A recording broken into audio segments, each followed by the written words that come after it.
Good evening. I'd like to welcome you and thank you for coming and participating in this community forum concerning enormous rise in heroin and its effects on our children and our community. The trafficking and use of heroin in the collar counties surrounding Chicago has reached epidemic proportions. Communities around our nation are now reporting that heroin deaths have outnumbered homicides by 2 to 1. Last year in our community, DuPage County, we'd experienced 10 homicides and 46 heroin deaths, over 4 times the number of homicides. The old stereotypes of the addict in the back alleys shooting up with a syringe, a spoon, and a match on the west side of Chicago has added new clients. Our sons, our daughters, our relatives, and our friends who by chance or happenstance or by peer pressure or by pain relief are our community's newest victims of smoking a $10 hit of heroin. And just like the back alley addict, they don't wake up in the morning. Every one of us loses when this illegal narcotic takes over our children and our community. We are here to try to answer your questions. We are here to try to involve you in the solutions. And we are here together as a community to stop the needless deaths of our children and start the recovery process together. About 15 years ago, the American Medical Association began to promote pain as a vital sign, challenging medical practitioners to treat pain as they would any other vital sign, such as a high temperature and a rapid pulse. Prescription narcotic pain medication became the answer to the relief of that pain.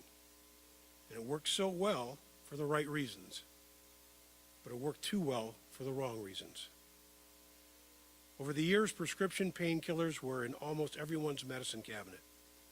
They served their medical purposes, but it didn't take long for these illegally prescribed narcotics to be overused, to be abused, and be diverted to illegitimate users and traffickers. There was so much out there that it was cheap to buy and became a great source of income for the sellers.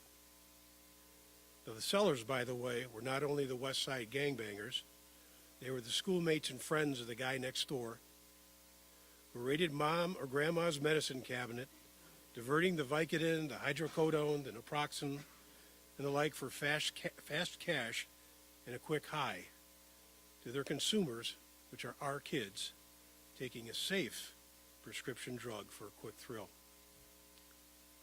But the community responded, as well as government and the physicians. Doctors tightened up their prescription practices of the prescribed narcotics and replaced them when it was medically feasible to non-narcotic pain relievers.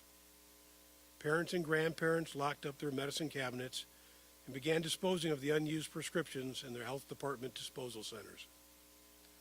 And federal, state, county, and local law enforcement officials became more efficient on controlling the illegal trafficking of prescription meds. That's the good news, but not really. Here's what really happened after that. Prices soared as supply of illegally diverted prescription meds dwindled.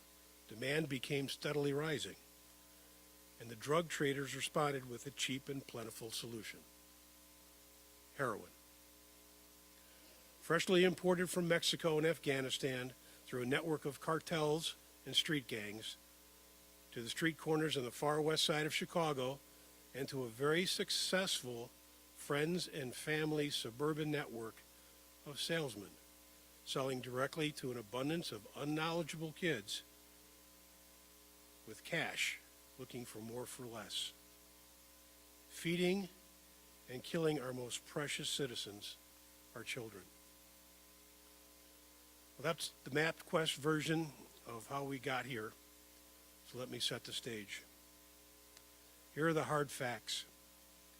Prescription medication opens the door to heroin use. A single dose may cause addiction or death. Young adults and teens are the targets.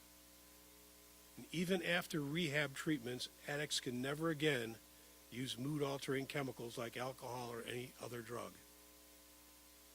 Heroin changes the function of the brain, and painful withdrawal may happen as soon as a few hours after last drug use. And not all marijuana users are heroin users. However, all heroin users use marijuana. And 50% of those who use heroin will die. Our first presenter is the DuPage County Coroner, Dr. Richard Jorgensen.